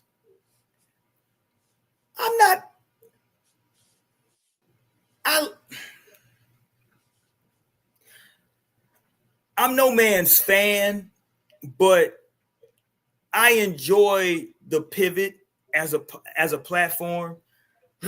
I think those gentlemen do a great job on there. I am a bit tired though, Ross, of every time I see Ryan Clark, it's him apologizing for some shit that he said. Like that's old now for me, right? Like every time now he's sticking his foot in his mouth and he got to come out and apologize. What's the line from Kanye? Don't ever fix your lips like collagen where you gonna end up, right? Like end up apologizing. Yeah, like this motherfucker, who's apologized more in sports media than Ryan Clark over the last 2-3 years? Yeah. Like he stays apologizing for some shit. He's the first one to jump out there, then he always got to come back. Then he always apologizing. Like, God damn, dude. So here he goes on ESPN after week 1. They were talking about CeeDee Lamb. I think they were comparing CeeDee Lamb to I forgot who else, but here's him, and he went full jock right here. Of course, that's what I get. But the thing is this though, and we shouldn't do this on TV. And so I apologize if people think this is rude. That's the non-player. Oh, stop! See, he went with the non. He went with the you're the non-player. Like, stop, dude. Like in sports media, we can't do that no more, Ross. Like in media in general, we can't do the well, you never been an actor, so you can't talk about it. Because if we're gonna do that, then we got you know how many YouTube channels and social media channels that talk about politics that have never had any type of elected office ever, and all they talk about is politics. So we can't do the you never played, so you never played the NFL, so no, bro. I've like gotten into it with dudes over yeah. You know how many coaches that coach pro basketball, pro football that never played past like high school that are coaches and coordinators? Terrible. yeah, because I always tell ex-players this. When you look at literature, right? Think about people who write about wars. It's not the people that fought in the wars, right? It's the goddamn writers. Because a lot of times, just because you fought in the war, you might not have the vocabulary or the ability to express it verbally or in writing, right? I'm not saying it like anything detrimental. I'm not saying that in a derogatory way. I'm just saying that now Ryan Clark does have that ability, right? To like break down the game, but not everybody can do that, right? Not everybody that like played can break it down. Just like not everybody that played is able to be a good coach. We've seen a lot of ex-players not be good coaches in basketball and football and everything, right? Just because you played at a high level doesn't mean you can coach it at a high level. Facts. And in most cases, most of the coaches are guys who didn't play it at a high level, but they can teach the game. So for you to go at one of your colleagues who is not a former player and talk about, you talking because for me, it's weak sauce, right? Just for me. And other people say, that's because you didn't play in the league. Yeah, but I got a lot, just like you, bro. Between me and you, we probably got a ton of players that we know, right, personally, that played in the NBA and the NFL. So it's not like we can't holler at somebody that played in one of those leagues that can give us that perspective. And them the ones that when I'm talking, you know, we might go at it. And I've been hit with that line a few times, but like I tell them, shoot, I would argue basketball with LeBron James. Like, you know, Right. if I feel you wrong, you're wrong. You know what I'm saying? And I argue football with my homies that play football. You know what I'm saying? I argue basketball with the homies that play basketball. And at the end of the day, we all could be wrong. You know what I'm saying? That's not the trump card to where you just can say, oh, I played. You know, you don't know, you didn't play. It's like, okay, that's whenever you've run out. Usually when they pull that one out, that's whenever you run out of stuff to say. Right. And it's right. You know what I'm saying? So yeah, but then at the end of the day, like, I guess as a player, when certain things when you're trying to argue, because it's kind of like if you was arguing with a kid, you say, well, you don't know, you ain't lived it yet. So I guess if we are looking from a player's perspective, it's just certain stuff where it's like, okay, I would take this if it was somebody who went through it like I went through it. You ain't even go through this, so you don't know. You know, certain stuff I think we do reserve the right to, like, if a player's around, go to the player. You know what I'm saying? I'm not finna sit there and argue with somebody about their process and what it takes to be ready to play football. You know what I'm saying? Like, I think it's certain lines where us as people who didn't play, we maybe shouldn't cross. But when it's just giving an analysis and a breakdown, and I'm telling you what I see and what I think, I got a brain just like you got a brain. You know what I mean? And I think it takes away from the show's credibility when, like, you're going to say, because like you said, to that point though, Ross, every time we're debating something and I disagree with you, you can just say, oh, well, you didn't play. Like, you know what I'm saying? It's like, okay, well, goddamn. You know what I'm saying? Like, I don't have to play football to know that Pete Carroll calling the goddamn slant on the fucking 3-yard line was a bad play call. I don't got to play football to know it was a bad play call. Right. And that's a bad play call. I watch a lot of like, we all see it. Like, we see ex-players that go on TV and they're terrible, and everybody will say they're terrible. And we see some guys that go on TV that never played, and we be like, oh, he knows something. You know, like I've seen Chris Broussard, a guy who didn't play, argue basketball and make his point with, you know, I see Kendrick Perkins go on TV and be dead wrong. We all seen Charles Barkley go on TV and be dead. Ernie has been right plenty of times, and Charles can't. It's the whole thing on TNT. Well, it's not TNT no more, but that, like, Charles Barkley, his guarantees would, like, always be wrong, right? Yeah, but that's what I'm saying. Basketball analogy, like Shaq's whole thing. You know the fun. Shaq brought this to the lexicon. I wasn't familiar with your game, right? And the rest of everybody else was like, hold on, Shaq, goddamn, you ain't watching the games, Lord, right? So it's just, what I'm saying is that, like, sometimes from a fan's perspective, someone who didn't play in the league, sometimes your lens is a little bit wider, than like somebody who played, because you're just seeing it. Especially if you were a superstar or an all-star type player or an all-pro type player, I think you're more jaded, right? Because you played at such, like, how many times have we seen great players be bad at being GMs and coaches? A lot. Right? Like, most of the great coaches were either guys who didn't play or were not great players. Every single time.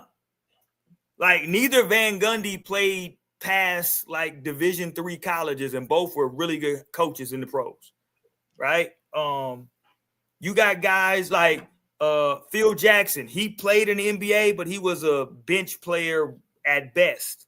but he's one of the greatest coaches of all time. Same thing with Pat Riley. He played on a great Kentucky team in college, but he wasn't a great NBA player, but he's one of the great coaches of all time. It's like it's different skill sets to be able to break down the game, because what happens is, and this is not me picking on Jordan, but take Jordan, for example, as an executive, right? Jordan is seeing the game through his eyes, a superstar's eyes, and he's seeing a guy with a skill set and saying, oh, okay, well, that guy should be able to do this, this, and this. Well, not necessarily, Jordan. Like, you could do that. Like, it's no, like, Danny Ferry was a better GM than Michael Jordan was. But Jordan is a 1,000 times better player than Danny Ferry. Facts. But Danny Ferry was able to pick talent better than Jordan. Yeah, I watch a lot of podcasts. This guy on McAfee, they got Bruce Arians now. Yes, and I'm sitting there, and just the way he thinks, I agree with a lot of stuff, and I look at it very similar to him. I love his personality, and Bruce Arians is a football mind. You can't go and argue with won Bruce. A Super Bowl, Ross. Never played football. I just looked it up.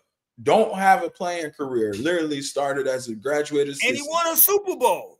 You telling me, Ryan Clark, you gonna go and argue football with Bruce Arians, and you gonna hit him with the, oh, that's the non-player, and you like what?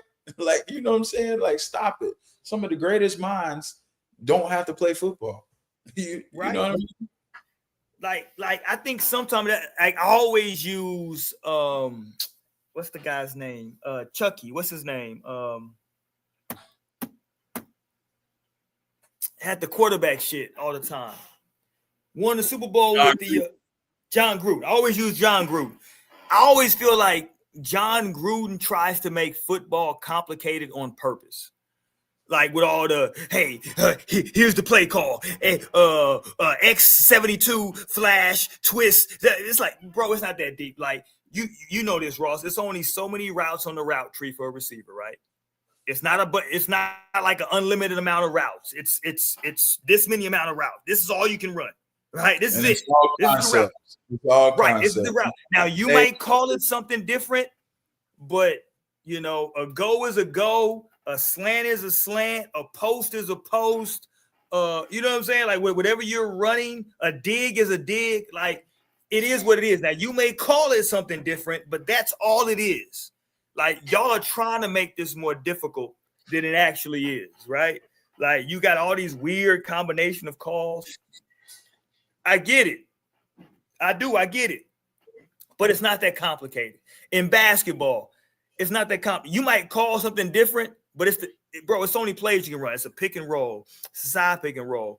It's you got these type of plays where you're running diversion. You got this guy come. You can call whatever you want to call it. You can call the shit in the words of what's the movie? American Gangster. You can call it blue dog shit. I don't care what you call it, right?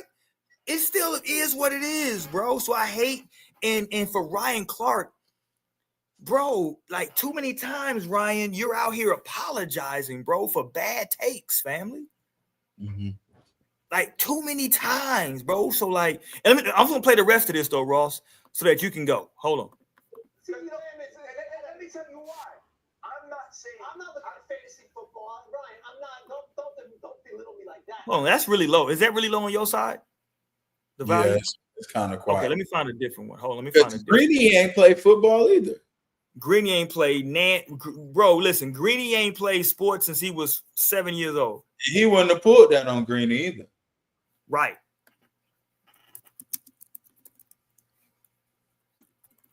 Hold on, Ryan. People ain't nobody saying Colin Coward. That's the non-player in you. Right. Stephen A. Stephen A. never played. Let me see if I can find one with better value. Okay, I can't find one with better value. Okay, but anyway, like hold on, this is one. Are you feeling okay? Okay, here we go. We got one way better value. Here we go. Hold on. Here we go. I got it. Fair use. Had a better day than CD Lamb. But you know what you wake up saying though? AJ Brown's team is 1-0. Of course, right? Like that's what I get it. But the thing is this though, and we shouldn't do this on TV. And Okay, full stop. Well, shut the fuck up. Exactly. Like Ross, if me and you are disagreeing about something, and I think this would never happen because I don't really give a damn personally that deep. But if it's something that maybe like I need to say to you like off air, off YouTube, off whatever platform we on, I'm not gonna be like, Ross, I probably shouldn't say this right now, but no, we'll just have that conversation when we finish up. You know what I'm saying? Like, it's plenty of stuff that we've talked about off actual, you know what I'm saying, streaming. You know what I'm saying? That like we don't talk about while we're like live, right? It's plenty of stuff that we've had conversations about. So you can definitely stop yourself and not go there. But he goes there because he wants to go there. so I apologize if people think this is rude. That's the non-player. Oh, view. stop. That's no. That CD Lamb is. And let me tell you why. I'm not saying I'm not looking at fantasy football, Ryan. I'm not. Don't belittle me like that. I could come in and say, as 3X players are saying one thing, and give an alternative perspective that maybe CD Lamb did play well. And Peter, what I need for you to do is not get mad and let me finish for one. Okay, go on. It wasn't about you. It was going to be about me. Okay. Go ahead, Ross.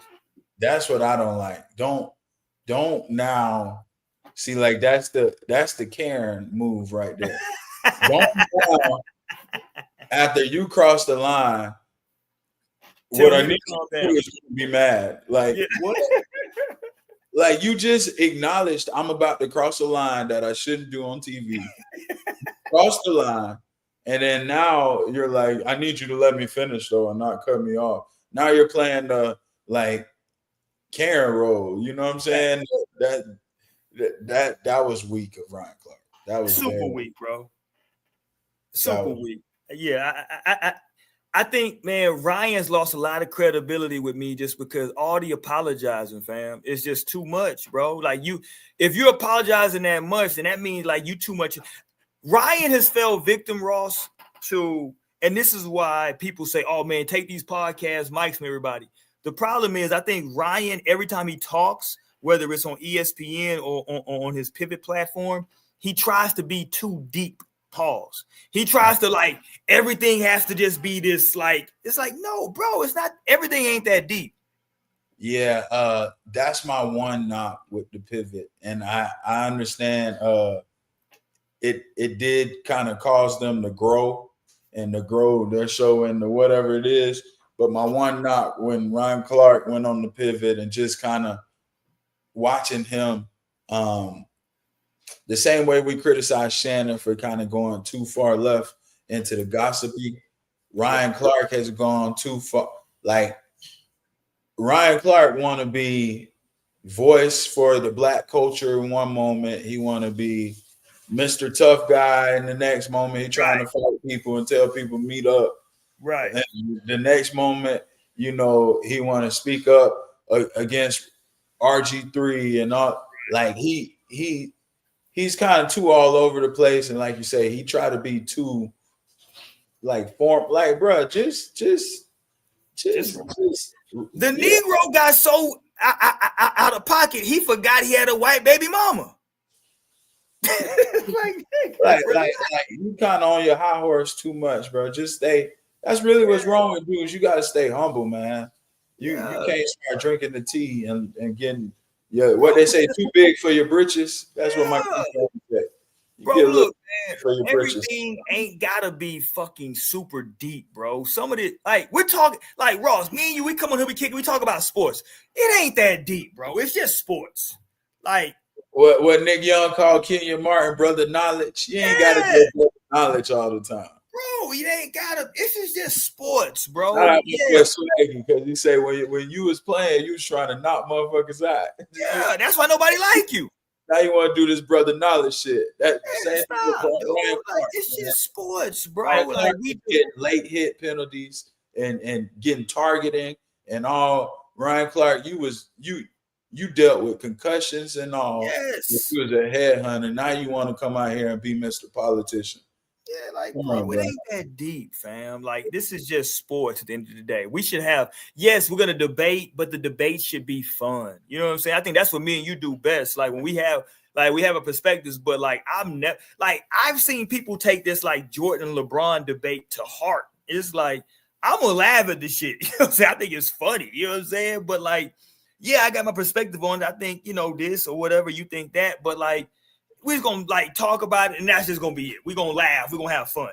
But like this whole thing that they do, where it's like, I don't feel like there's a right or a wrong answer. Like it's just your perspective. You know what I'm saying? So like Ryan Clark, just because you're a player that feels that way, that don't mean every single player who ever played feels that way. And even if 99.99999% of players feel that way and only one person doesn't, that don't mean that they're right. You know what I'm saying? Like it's just is like I'm just cool. I'm cool on Ryan Clark at this point. Now I'd rather listen to Ryan Clark than your man Jason Whitlock, but I'm cool on Ryan Clark. Yeah, I would rather listen to Channing Crowder. Shout out to Channing. Than Ryan Clark for sure. Yeah, shout out to Channing. All right, man, we up out here for the night. We'll be back. We back Thursday, getting y'all ready for the football games. Colorado got a big game Friday night versus my Cougars. We got to get into that. Plus NFL Week 2 coming up. We're gonna give our predictions of what we're gonna see in Week 2 of the NFL season. I think it's on the table. I think it's on the table that the Ravens may go 0-2 to start the season. I think it's on the table. Stop it. I think it's on the table. So we'll have that conversation on Thursday, man. Y'all make sure y'all tap in with, hit the subscribe button. Make sure y'all stay locked in with us, man. Ross and Risky. We out of here, y'all.